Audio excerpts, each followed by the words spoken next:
ఏపీలో గత వారం రోజులుగా రాజకీయాలు ప్రధానంగా జనసేన చుట్టే తిరుగుతున్నాయి. రాజకీయాలు రోజు రోజుకి ఎన్నికల వాతావరణంలోకి వెళ్తున్నాయి. ఓ పక్క జీవో నెంబర్ 1 పై ప్రభుత్వం ప్రతిపక్షాల మధ్య మాటల యుద్ధం నెలకొన్న నేపథ్యంలో న్యాయస్థానం తుది తీర్పుపై సర్వత్రా ఉత్కంఠ నెలకొంది.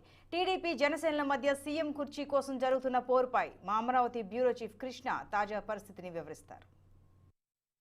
గత వారంగా చూసుకున్నట్లయితే ఆంధ్రప్రదేశ్ వ్యాప్తంగా అయితే కొన్ని ముఖ్యమైనటువంటి ఘటనలు అయితే చోటు చేసుకున్నాయని చెప్పాలి. ప్రధానంగా చూసుకుంటే ఏదైతే రాష్ట్ర ప్రభుత్వం తీసుకొచ్చినటువంటి జీవో నెంబర్ 1 పై ప్రతిపక్షాలంతా కూడా ఇప్పటికే దుమ్మెత్తిపోస్తున్నాయి.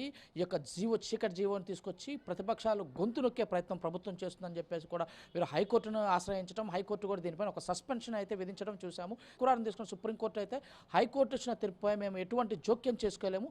ఈరోజు ఏదైతే సోమవారం 23వ తారీఖు ఏదైతే chief justice Andhra Pradesh high court chief justice నేతృత్వంలో డివిజన్ బెంచ్ దీనిపైన విచారణ చేపడుతుందని చెప్పేసి కూడా సుప్రీంకోర్టు డైరెక్షన్ ఇవ్వటం చూసాం.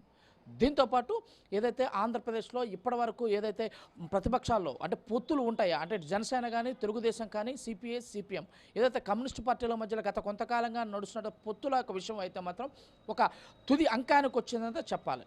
ఏదైతే ఇప్పటివరకు ఒక వైఎస్ఆర్ కాంగ్రెస్ పార్టీ ఆరోపిస్తున్నట్లు తెలుగుదేశం పార్టీ జనసేన మధ్యలో పొత్తు ఉంటుంది, ఈ రెండు పార్టీలు కలిపి ఒకటే పార్టీలు ఇవన్నీ ద్వంద్వ వైఖరి అవలంబిస్తున్నాయని చెప్పేసి కూడా మొన్నటి వరకు కూడా వైఎస్ఆర్ కాంగ్రెస్ పార్టీ దుమ్మెత్తు పొత్తు వచ్చింది. వాటన్నిటికీ ఫుల్ స్టాప్ పెడుతూ జనసేన పార్టీ అయితే ఒక ఓపెన్గా అయితే చెప్పడం అయితే జరిగింది. రాబోయే ఎన్నికల్లో 2024 ఎన్నికల్లో అయితే తెలుగుదేశం పార్టీ జనసేన అయితే పొత్తుతో వెళ్ళటానికి 100% ఇప్పటికే ఖరారు అయిపోయిందని చెప్పాలి. కానీ ఇప్పటికే ఒక జనసేన నుంచి అయితే ఇప్పటికే ప్రధానంగా ఒకటే అయితే ఒక అభ్యర్థన అయితే చేస్తున్నారు.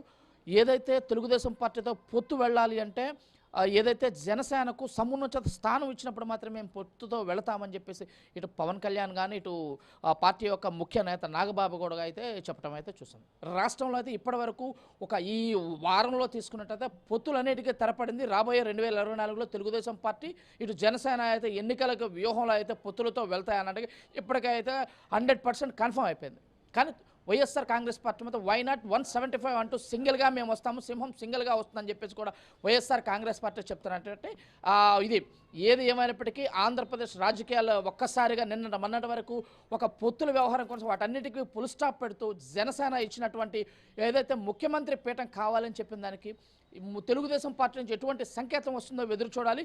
దాన్ని ఏ విధంగా పొత్తులు అంటే కొనసాగుతాయా లేకపోతే పొత్తు పొడుస్తాయి అని చెప్పేసి కూడా మనం ఏదైతే రాబోయే రోజుల్లో చూసే పరిస్థితులు కనపడుతుంది. ఇది ఈ గత వారం తీసుకున్న మొత్తంగానే ఆంధ్రప్రదేశ్లో రాజకీయ పరిస్థితులు తాజా పరిస్థితి. కెమెరామెన్ వలితో